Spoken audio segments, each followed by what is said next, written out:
to record this, but I'll start it now. Okay, so again, last time we talked about the fact that these coroutines that I start run independently, and this is the best way I can show you that, right? Which is the sense that, you can kind of see by the fact that these two calls to print are interleaving, that there's some part of the program that's sitting here in this loop, and at the same time, there's another part of the program that's sitting down here in this loop.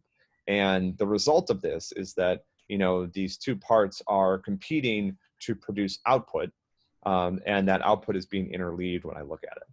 And so I can see kind of these two things happening together.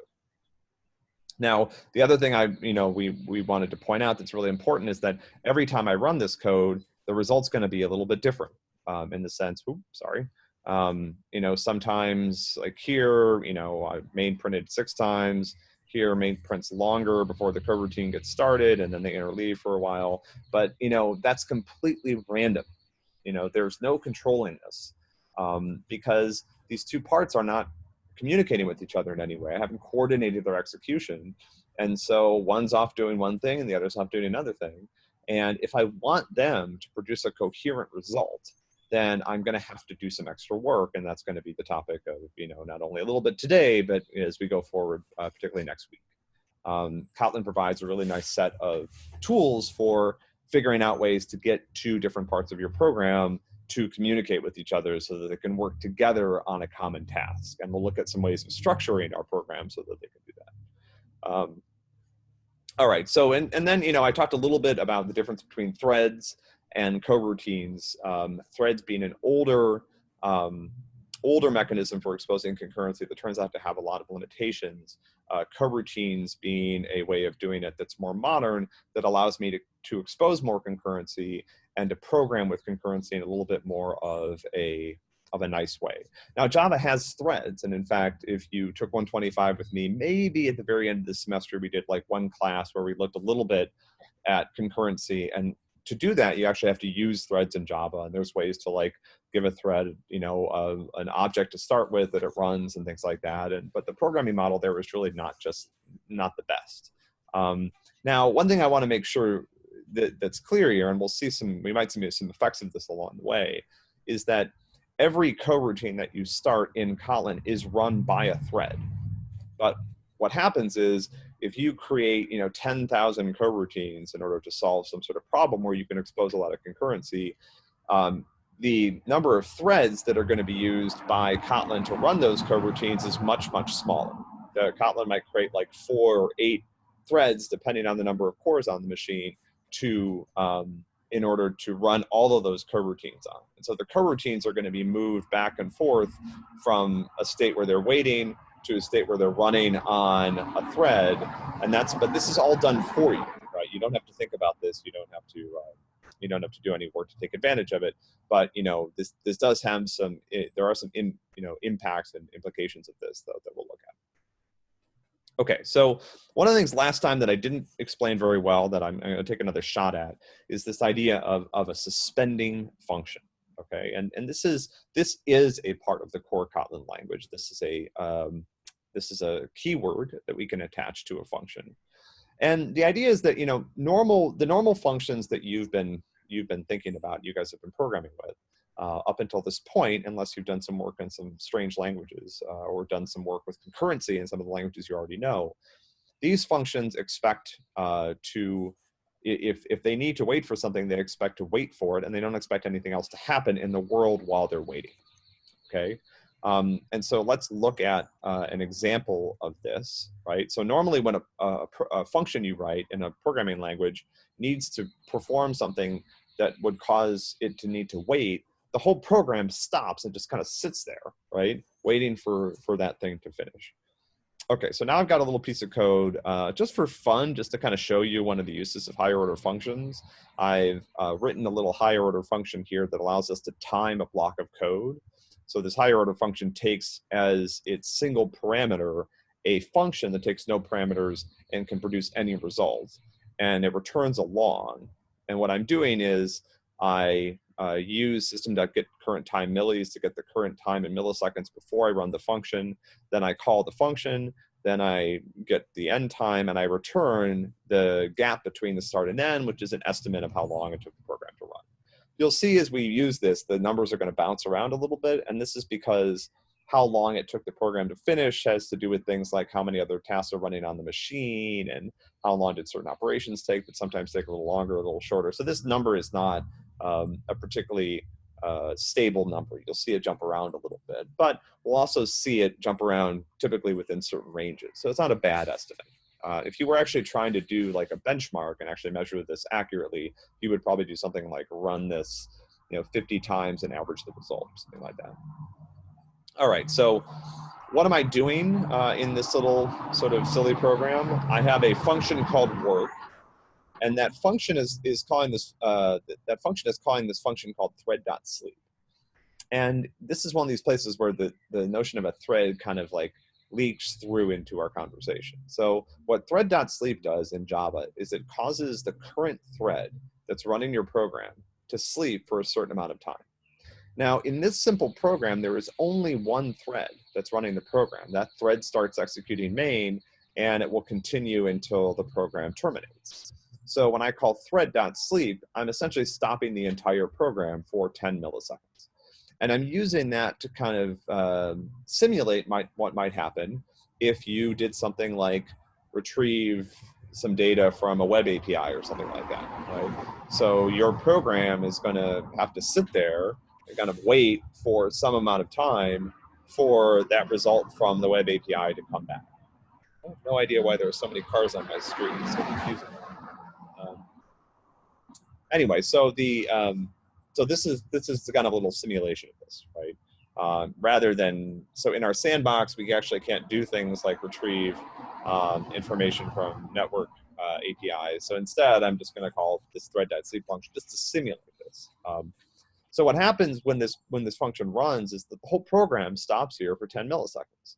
And so let's imagine what happens when I run this little program. So repeat basically just repeats the body of this Lambda 5 times. And every time I'm going to call work. And when I call work, I'm going to sit there waiting for this function to finish. That function is sitting here waiting for 10 milliseconds for this thread.sleep call to finish. And you'll see that when I run this, I might get some different numbers every time, but they're bouncing around kind of somewhere in the range of, 51 is kind of the slowest, the fastest, and then sometimes I'll get something that's a little slower. And this is probably not going to get much below 50 because I have 5 calls to a function that sleeps for 10 milliseconds, and so I probably should expect to see a delay of about 50 milliseconds.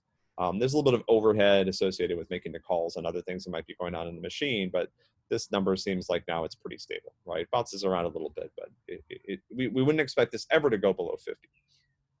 And so again, if you write a program this way, replace work with, things like, you could replace this with make web API call, your whole program stops, waits for that call to complete. And sometimes that's what you have to do because sometimes you need that data to do something else. But in a lot of programs you write, there's some other work that you could be doing while you're waiting for that call to finish. And exposing the fact that you could be doing that is essentially what we mean by exposing concurrency. You're telling the system, hey, I do still need the result from that web API call, but I've got other things I could do in the meantime that might be useful, right? If you guys, those of you that have done some Android programming, which is pretty much everybody, you'll note that in Android, and the Android programming model actually forbids you from doing network I/O on what's called the main thread of your application. And maybe some of this is starting to make sense, right? So the main thread is the thread that is doing things like responding to the user when they click on a button. So why can't I make a network request on the main thread of my application? If I stop the main thread of your app, it becomes unresponsive. So if somebody clicks on a button, nothing happens, right? The screen doesn't redraw, the little animation around the button that indicates that you clicked on it doesn't change color or whatever, nothing happens. Everything just sits there. And so this is why Android forces you to use things like Volley and these other libraries. And essentially what those do internally is they move these requests onto some other thread so that your application can continue to run smoothly. So that if somebody hits the back button, that doesn't sit there frozen, right? So what we're looking at here is something that looks a little bit more like a server-side application rather than an Android app, but the same principles still apply. If I really need this data and I can't do anything until I get it, then I might just have to have the whole program sit here and wait while I'm doing that. But usually there's something else that I can do. So again, if we time this, we're going to see, it takes around 50 milliseconds, right? And again, the reason for this is that when I make this call to thread.sleep, that causes the whole program to stop, right? There's only one thread here. And so calling thread.sleep means stopping the thread that's running my program, and that means stopping my program. So in Kotlin, this is how normal functions expect the world to behave, right? If they stop, they expect everything about that thread to stop. But what we're trying to do now is we're trying to expose concurrency. So we want to create an opportunity. We want this to be an opportunity for our program to do something else. So instead of stopping and waiting for this web API request to come back, what we'll do is we'll make the web API request. We want the part of the code that's waiting for that request to pause, essentially. And then what Kotlin's going to do is it's going to go see if it can find something else to do, right? Like, is there any other work that I can do right now while I'm waiting for this web API request to finish? So in order to allow a function to suspend in that way, we need to use this suspend keyword. And so here's an example of it in this small example here, right? Suspend functions can essentially do everything that a normal function can do. There are certain operations they're not supposed to do, like they're not supposed to do an operation that would cause the whole program to stop. They can, but if you do that, you'll get warnings from Kotlin about that. But in general, a suspending function is just like any other function in Kotlin, except for there's a couple of special things about it. One is that it's possible that as the function runs, it might be stopped.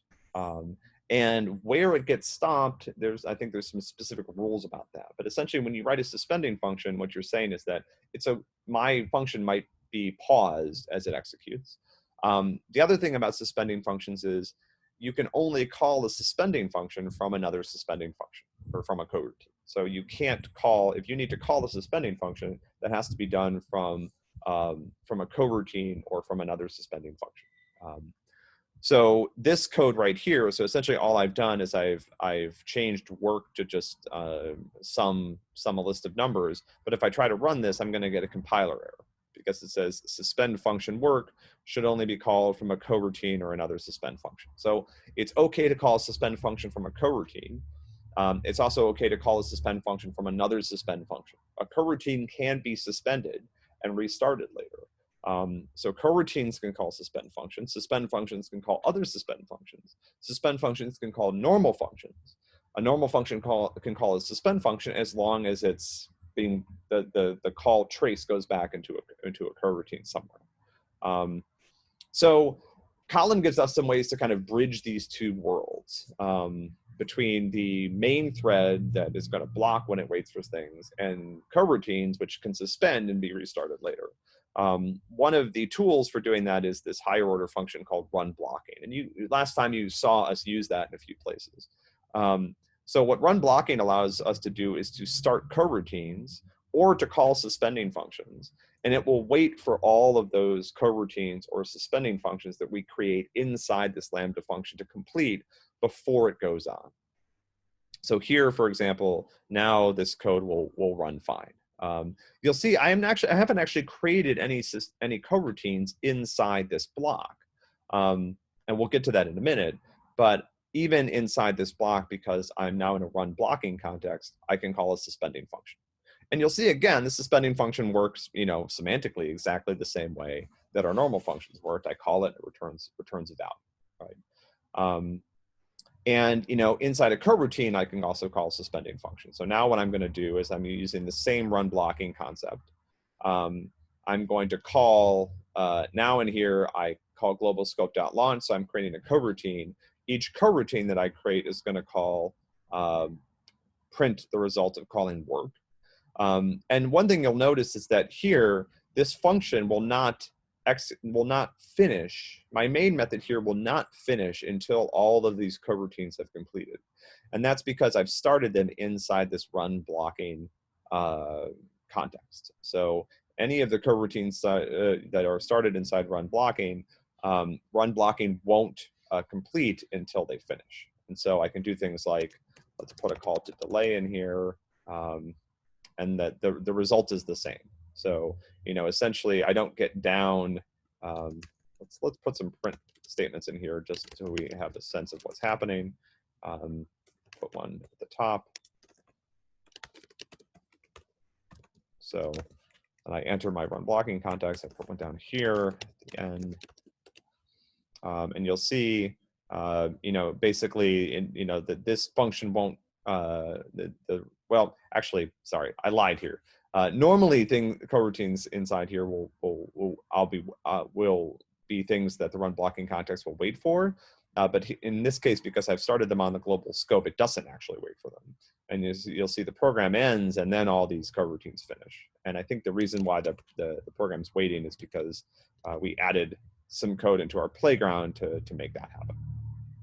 So, you know, the global scope, when I launch these coroutines on global scope, I don't have any control over them anymore. The way to do that is to use join, which we'll get to in a second. Okay, so I stepped in it pretty badly on that one. So, all right, so now let's, you know, we talked a little bit about this last time, but we didn't quite get through the examples. So I want to go through several examples today. So now we know how to create these additional execution threads or execution contexts within our code. But what we need to do is figure out how to control them, and how to arrange some type of communication between them. And frequently what we're going to do to accomplish that is we're going to use, well, actually we're going to have a bunch of different mechanisms that we're going to present. One of the simplest is just waiting for it to finish. So when I create a coroutine, I'm creating a new stream of execution within my program. And at some point, well, not necessarily. If it went into a while true loop, it would never execute. But a lot of times, these will finish, just like the main method of my program. So a lot of times, the main method starts up, it does some work, and then it finishes. Maybe it takes some user input, does a few tasks, and then exits. But my coroutines frequently will also exit. And if I want to just wait for them to finish, what I can do is I can save the result of creating the coroutine. So global scope.launch creates a coroutine on the global scope. I save the result of that into this job variable. And now down here, this is going to cause the main method to wait until this job finishes. And so now, let's see here, there we go. So now no matter how long this takes, you know, I can put some extra delay in here. I can't put too much because at some point the program is going to start to time out. But you can see I can put some delay here before, but even doing that, I'm never going to see world printed before hello, because I only get to this line, to line 11, once the job has finished. So no longer, you know, at some point you'll start to time out our playground. But if I made this delay longer and longer, and I was running this on, you know, Android Studio or in IntelliJ, it would always wait for that coroutine to finish before it printed world. Okay, so now let's look at, so now we've talked a little bit about some basic concurrency primitives in Kotlin. And so now I want to talk a little bit about how we actually use them. Because, you know, going back to what we talked about at the beginning, using concurrency, exposing concurrency requires that we make changes to our programs and think about how to restructure our programs to make them more concurrent. Frequently, you know, there's some design patterns in this space that we'll talk about, that I'll expose you to a couple of them today. But this is not necessarily something where there's a formula, right? There's not a recipe here. This is one of those things that comes with practice, it comes with experience, learning how, and frequently writing concurrent code means thinking about how to build an entire program from the ground up in a way that allows it to be more concurrent. What we're going to do is we're going to take a few examples here, and we're going to, you know, look at the effect of making them more concurrent and how that changes their execution down. But frequently, concurrency is something that you think about as soon as you start to build a program, right? You think, okay, what sort of high-level design choices can I make to make this program able to be concurrent? And we'll look at next time some of the primitives that Kotlin provides for doing that. Okay, so let's look at our first, little baby program here. I've got so the delay. So I want to make an important distinction here between thread.sleep and delay. So thread.sleep stops that thread for a certain amount of time. Delay stops the coroutine. So if I stop a thread, that thread can't do any work, meaning that it can't work on other coroutines either. But when I stop a coroutine or delay a coroutine, Kotlin is free to work on other coroutines. And so now what I'm doing is my work function, again, and this is a good way to simulate like a network API request or a disk request or something that doesn't involve the CPU, because I'm not actually doing any computation during delay. I'm just waiting. So this is going to wait for 10 milliseconds, and this is saying this coroutine is going to wait for 10 milliseconds. In order to call, this function is going to wait for 10 milliseconds. In order to call delay, I have to be in a suspending function because delay itself is a suspending function. And so now this part of my program is something that can only be used inside a coroutine. Okay, so let's look at the most straightforward way of doing this. Again, let's say I had 10 web documents that I needed to download. Here's one way to do it. So I'm using this repeat higher order function. All that does is repeats the body a certain number of times. And here I'm just calling work. So this is essentially just kind of a cooler way to write a loop in Kotlin using a higher order function rather than the classic for loop, right? I don't need the loop index, and so I'm just going to do it this way. All right, so let's run this and let's see how long it takes, okay? And what we're seeing is, we run this over and over again, and we're seeing it takes about, 118, 116, 131. And again, why is this? So let's think about how this code works. So the first time I enter this repeat block, I call work, and then I sit there for 10 milliseconds doing nothing, just waiting. Then that suspend function completes, and then I move on to the next one. And I repeat this over and over again. So the program has spent 118 milliseconds to finish, but the program hasn't done 118 milliseconds worth of work. Most of the time I've spent waiting. And that would be true even if you were downloading web documents. So let's say you're downloading web documents. Most of your time is going to be spent waiting for the web server to send you the data. Saving it to disk or even doing some processing on the result is quite fast, actually. So here, what I'm doing is I've written a program that, takes 118 milliseconds to run, but most of that time is wasted. It's just spent waiting, okay? So the question is, how can I expose more concurrency in this program? And again, like I said, this takes practice and it takes, some thought and some experience, and hopefully you guys will get a little bit of that throughout the next couple weeks. But there's some common patterns that we see start to emerge here, right? And one place where we see that we can expose concurrency is if we have independent tasks that we're performing whose results don't affect each other. Sometimes we actually refer to a program that has this feature as being embarrassingly parallelizable, right? Meaning that it is so easy to make that program more concurrent. I didn't come up with the phrase. It should be, embarrassingly concurrentable or something like that. But I mean, it's easy to make this program concurrent because, again, imagine my program is downloading documents from the web and saving them to disk. Every one of those documents, I can download the document, save it to disk, and in the meantime, another part of my program can be doing the exactly same thing. We don't need to communicate at all. Where concurrency gets more complicated is when you actually need to communicate between the different parts of your program, which is pretty normal. But there are certain cases where you don't, right? And here's one of them. So again, none of these calls to work are like the third call to work doesn't depend on the second call to work. They're all completely independent. And so what I can do is I can set up my code so that it runs them all concurrently. Okay, so let's see how we do that. So now what I've done, and again, so here I'm using this repeat statement. Now I actually need to use a range operator and a map. So here's the modified code. It's actually not that much worse than the code that I started with, right? In fact, it's very, very similar. It's almost identical. I have my timing function. I have my little fake work function that just hangs out for 10 milliseconds. But now here's what I'm doing. I start a new coroutine, and I have the coroutine for each iteration through this loop. I start a new coroutine, and I have the coroutine run my work function. And then what I do down here is what's returned from this map is the new job, and then I wait for each job one at a time. Okay, so now let's run this and see what happens. Okay, so now if I run this, you know, now I'm seeing 30, 40, 40, 30, right? Which is significantly faster than I had up here, right? So up here I was about 118, 117. Now I'm doing much better.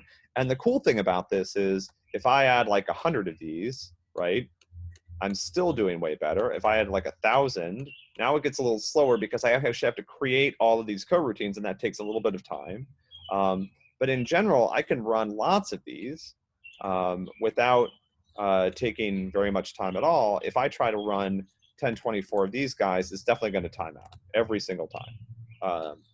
So the more, on some level, this is actually really awesome, right? Which is basically the more I'm doing concurrently, the more efficient my program is getting, because it's doing more and more work, and it's not really taking that much longer. Like I said, it takes a little bit longer, right? So if I go from 10, where I'm taking 32 milliseconds, to 100, where I'm taking 84, you know, that's a factor of 3, but I also ran, you know, 10 times more coroutines. If I go to 1,000, now basically it looks like my average is about twice what it was when I ran 10, but I'm doing 100 times more work. So that's pretty cool. So again, let's stop and let's think about why this is happening, right? What is actually happening when this program runs, okay? So for every iteration through this loop, right, for every value in this map, I launch a separate coroutine. So at some point, one of my coroutines is going to run. And what it's going to do is it's going to say to Kotlin, hey, I need to pause for 10 milliseconds. And Kotlin's going to say, cool. And then the second coroutine is going to come along, and it's going to say, I need to pause for 10 milliseconds. So Kotlin's going to say, cool. And the reason why these other coroutines are coming along is that when the coroutine pauses, Kotlin does other work. And one of the things it does is it comes back into this loop and keeps creating new coroutines. So at some point, you know, rather than waiting for the coroutine to complete, Kotlin actually goes about the business of creating new coroutines. But all these coroutines are doing is they start and they say, okay, I'm just going to hang out for 10 milliseconds. Then at some point, the first coroutine is going to be like, hey, I'm done. You know, 10 milliseconds are up. And what do I do now? Well, I just return. And so one by one, all these coroutines are going to start to exit. And so essentially what I've been able to do, if you looked at their execution, most of the coroutines that I run, their execution is actually going to overlap with each other. If you looked at their start and end in time, their start and end would overlap with another coroutine. And so I'm achieving this concurrency. Rather than working on one request at a time, I'm now essentially working on 1,024 or as many as I want requests all at the same time. Right? Let's actually see, just for fun, if I can print something like this. We'll just, now this is going to slow things down a little bit, so that's going to change some of the timing. So just so you're aware of that. So let's print this. Well, you know what? Yeah, I require more of a full-scale rewrite than I really want to do. I don't want to do 1024 of these. Let's just do 10. So now what you can see is, let's put some more.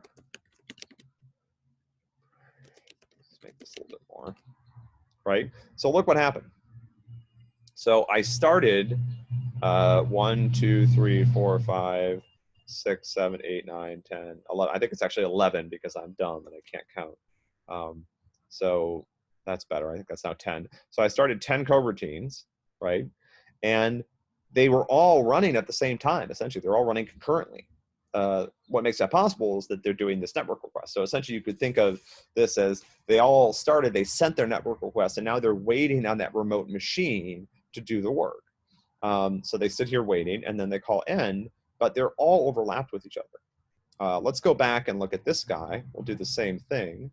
we'll put in calls to start and in our work function up here, end, okay? And now what you can see is they run one at a time, right? Oh, wait, sorry, this is bad. I ran too many, okay. So they run 1, 2, 3, 4, 5, 6. Each one is sitting there. And again, while in between the start and the end, nothing useful is happening, right? Now, if you look down here, let's look at our first coroutine that started. In between its start and end, the program did useful work and actually started a bunch of other coroutines. And if I was making network requests, each one of these calls would actually like be doing work here to kind of like make the actual request, right? Which involves, you know, formatting the request properly, sending it over the network, right? And so I'm actually doing useful work while I'm waiting for this other part of my computer system, that remote machine, to do useful work. And so again, like if you wanted to, particularly when you start using things like, you know, getting stuff over the internet, if you think about how Google works, I mean, Google is essentially like a massive parallelized or massively concurrent operation that does web scraping. So at any given point in time, Google has all these machines that are probably making hundreds, if not thousands or tens of thousands of concurrent requests to different websites to retrieve the content so that they can index it and use that to build, you know, to support search results. Okay, so questions at this point before we go on and look at kind of another, should I look at the chat?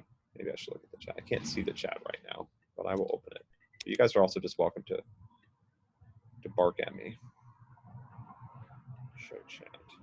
All right. All right. I've stunned everybody into submission. Okay.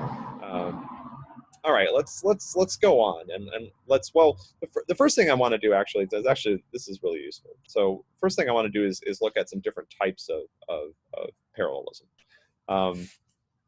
So up here, what we're simulating is this idea that my machine does a little bit of work, sends a request like over the network, and then waits for some other machine in the internet to do some work. And that's a very, very common pattern. And so that's a very, very important thing to be able to think about making more concurrent. But let's imagine that the work that I'm trying to make more concurrent is actually compute bound, is what we call it sometimes. It's computation. It requires a processor on my machine, right? So now I've changed this example. The timing function's the same, but instead of delaying, which is designed to simulate a network request, what I'm doing is I'm actually spinning. I'm doing, pretend that this is like computing pi or doing, you know, like doing some sort of back propagation for a neural network model or something like that. Something that's compute bound. It requires a processor. And so now what we're going to see, so now we're going to run this. This is our typical way of doing things. Oh, did I make this too big? Let's try 256 rather than, okay, yeah. So here's an example. I'm using, let me use smaller time constants here, okay. So here, I'm running this 10 times and I'm timing it so that it takes about the same amount of time as my delay call, right? But basically I'm just spinning in a loop. I'm not doing anything useful, but I'm just counting up to 128 megabytes. And okay, so now what happens? So essentially every time I run this function, the function has to sit there doing all this work, you know, and before it returns. So it's not sleeping, it's actually working actively. And now let's try the same approach, okay? So our earlier example where we're using delay is a good way of simulating something that involves some other computer or some other part of your computer, like making a disk request or making a network API call. But instead, let's try applying the same approach here, where what we're doing is we're actually doing some computation, okay? So again, I'm gonna turn this down to 128, so it's comparable with the other one. Here I'm seeing results of about 125, 111. And here you're gonna see, I'm gonna see pretty similar results, 120, 122, 139. I've applied the same technique, right? So I've made my code more concurrent. I'm starting each call to work in a separate coroutine, and then I'm waiting for all of them to finish. So why is this not running faster? And the reason for this is because it depends on the kind of resource that I'm accessing. So I have definitely made my code more concurrent. This program is better than the one that I started with. But in this particular environment, remember, concurrency is a property of my code. Parallelism is a property of the environment, the computer that this is running on. And if you ran this on your own computer, you probably would see a speed up here. What's happening is you're running it in our playground. And in our playground, I was just fiddling with this code yesterday, the coroutines are limited to all run on the same thread. So there's essentially, you can think of it as almost simulating a machine that only has one core. So here's what happens. So I start up my first coroutine, and it does all this work, and then it finishes. But while it's working, there's no opportunity for any other coroutine to run because I've only got one processor. And so when it's done doing its computation, it says, okay, I'm finished. I'm going to leave the processor now. And that's the only time that that next coroutine is actually able to run. So again, let's put these print statements in here so we can see what's happening, right? So I'm going to do that in my first example. I'm going to print start and end. And what you'll see is, again, here, this is what I'm expecting. They run one at a time because I'm using this repeat loop, right? So I'm not actually exposing any concurrency. What I guess, you might find surprising, although hopefully my explanation makes sense, is that even when I make my program more concurrent, on this particular environment, you're going to see that they still run one after another. I don't see any interleaving. I don't see any cases where one of my coroutines, one of my calls to work starts before the one before it finishes. But the reason for this is just a feature of this machine, right? This playground that we've created where there's only one core. And so all of these coroutines, you can think of them as all competing for one core. And, one of them gets it, runs, finishes, and then the other one comes along. And so there's no underlying computer resource here that's available to be made parallel, right? So again, my code is more concurrent, but it doesn't run any faster because there's no parallelism for it to take advantage of.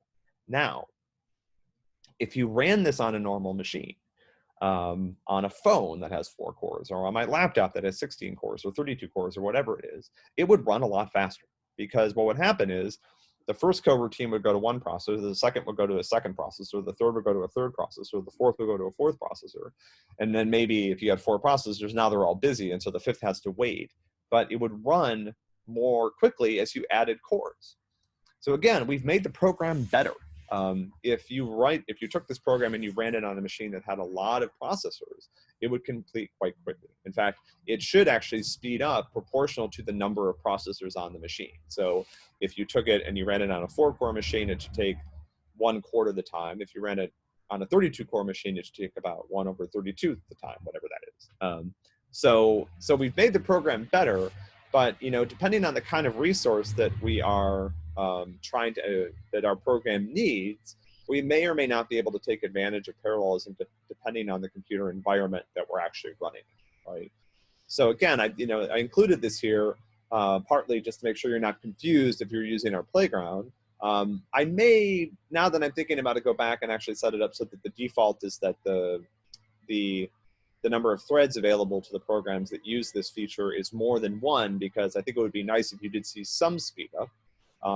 The underlying machine that our playground runs on has like 4 cores, so there should be an opportunity for parallelism there. But this is certainly the case. This could be a case if you ran this on a low-end machine that only had 1 core, or if your program wasn't allowed to use more than 1 core. Sometimes even on a machine that has 4 cores, a particular program may not be given permission to use all of them. It's only limited to 1. Okay, so now, just to wrap up today, let's look at a different design pattern here, which is this idea. So far, what we've been doing is we've been creating coroutines that would do some work, but then they would just finish. And frequently what we want is we want to be able to create coroutines that actually do some work and return a result to us when they're done. So to do this, we use this pattern that's called Async Await. And this is actually something that you see a lot. This is a pretty common pattern. JavaScript has something like this. I think Rust now has some similar language features. So the idea is async starts an asynchronous computation that can return a result. That computation is performed in a coroutine. When I'm ready to retrieve the result, what I get back from my call to async is not a result. It's something called a deferred result. It means that at some point in the future, when the computation finishes, this deferred result will be transformed into an actual result of whatever type the function returns. If I want to wait for that to happen, or when I'm ready to retrieve the result, I use this function called await. So await converts a deferred result into an actual result. All right, let's look at some code. That'll make this much more clear. Right? So now when I'm doing this, I'm just writing, I'm wrapping my whole main method in this run blocking environment. This is so that I can call suspending functions. And here's what I'm doing. So I'm creating two, let me actually change this so that it makes a little bit more sense. So I'm creating a first variable, and I'm storing into it the result of an asynchronous computation. That asynchronous computation is going to wait for some amount of time, and then it's going to print, and then it's going to return the sum of the numbers between 0 and the number that I pass. Okay. Then what I do is, now keep in mind, the program doesn't wait for sum to finish. It goes on. This is the beauty of using this async environment. So basically, I start the process of computing that first sum, and then I go to the next line and I start the process of computing the second sum, and then I could do whatever I want here while I'm waiting. But when I need those values, then I call first.await, and here I'm doing that inside of a print statement. So let's see what happens when I run this. All right. So you'll see that waiting is the first thing that's printed here, because I started this asynchronous computation. It hadn't gotten through the delay yet, but I got to this point. So now I'm actually going to wait for the first one, and you'll see that now you'll see the first prints done 10 and then returns the value. And here I'm now waiting for the second one, and that then prints done 20 and the value. And so if I want to be able to perform a computation asynchronously, I wrap it in this async wrapper. And then again, I could go on and do whatever I want, right? So this allows me to start a computation in my code and then only retrieve the value when I actually need it. And there's a lot of places in your program where this can actually be a pretty nice primitive, because you might need, like we talked before, like I need to do X, Y, and Z, but I actually don't need I don't, at some point I'm going to combine them together, but I kind of want them all to be done concurrently. So what I can do is I can say X is equal to async something, Y is equal to async something, Z is equal to async something. And then only later when I combine them together, I say combine X.await, Y.await, Z.await. Somebody asked a question. Let me go check that out. Is a quad core? Yeah, let's come back to that. It's a great question, but okay. So I think, unfortunately, I think what I'll do is I'll quickly answer Nathaniel's question. I actually have to run back to another meeting. We're interviewing a faculty candidate today, so I need to go make sure that he's good to go for the rest of his day at 3. So the question has to do with core speed. So it says, is a quad core at 2.5 gigahertz the same as a dual core at 5 gigahertz? No. So the trade-off here is between concurrency and speed. So a core that runs at 5 gigahertz, and I'm assuming that these cores are running the same instructions. There are cores that, this conversation can get very complicated. So some instructions do more work than other instructions. And so a processor that can do really complex instructions at 1 gigahertz can be faster than a processor that does really simple instructions at 2.5 gigahertz. But let's assume that they're running the same instruction set. So the idea here is that if you have 4 cores that are running at 2.5 gigahertz, you can be doing 4 things at the same time, but each one of those tasks can only be moving forward at 2.5 gigahertz. If I have 2 cores at 5 gigahertz, I can only be doing 2 things at once, but each one of those tasks can run much faster. And so the question becomes, depending on what you work on, one or either of those things could be the right move. And one of the ways that we know that is, so in today's computing world, you guys may have heard a little bit about GPU processors, right, being used for certain deep learning type tasks. So a GPU consists essentially of many, like thousands of very simple processing cores. Those cores typically don't run very fast. They might only run at like megahertz compared with the gigahertz that your CPU runs at. But the idea is that GPUs, you think about, why do GPUs work that way? Well, in a lot of cases, the rendering that I'm doing for the screen, each part of the screen is completely independent from the other parts. And so the screen is one of these extremely parallelizable tasks. And so way before people were training deep learning models, people that were gamers and people that just wanted really good graphics were buying these graphics cards that essentially consisted of like 2,000 cores. Each one of those cores is very, very simple, but doesn't run very fast, but I've got a lot of them. So now it turns out that to do something like deep learning, that parallelism is incredibly important.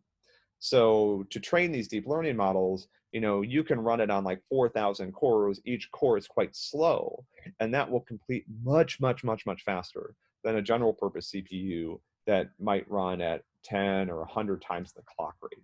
So it's really a trade-off, right? Having one core that goes really fast means that if you have one task that you can't split up, you can't make it more concurrent, you'll get it done faster with that one core. But if you can make your code more concurrent and you can split it across multiple cores, then multi-core starts to help. So going back to your example, if I have a task that I cannot split across multiple cores, it has to only be done by one core, then I want the 5 gigahertz core. But if I can take that task and I can split it into 4 parts or 8 parts or 16 parts, then I want the 4 cores, because the 4 cores will then all be able to work together to work on the job and get it done faster, right? But there are certain computations that I really, really need one core, right? And it just has to go as fast as possible. Happily, a lot of what we've been able to do in modern computer science is rewrite some of these algorithms so they work better on multiple cores, mainly because we've gotten to the point where we just can't make cores any faster at this point, right? That's why you don't see like a 10 gigahertz or 100 gigahertz or 1 terahertz core, right? Those are just never going to come online because we got to a point where, making the cores faster and faster was essentially causing these problems having to do with heat density and all sorts of other things. And so now the game we're playing is, you don't get, so when I was a kid, it was like every couple years you went from like megahertz to 10 megahertz to 100 megahertz. It was really exciting. Now that's over, right? Now you go from 4 cores to 8 cores to 16 cores to 32 cores. There's some other limits that come into play there that are really interesting. But that's sort of the trade-off. So hopefully that's helps answer that question. All right, I will, so on Wednesday next week, we'll come back, we'll start here, we'll talk a little bit more about Async Await, and then I think we'll start talking about channels, which are one of sort of the really useful and interesting concurrency mechanisms that Kotlin provides that allow us to structure our programs so that the different parts of them can make progress together. I will see you guys then. I hope you have a fantastic week.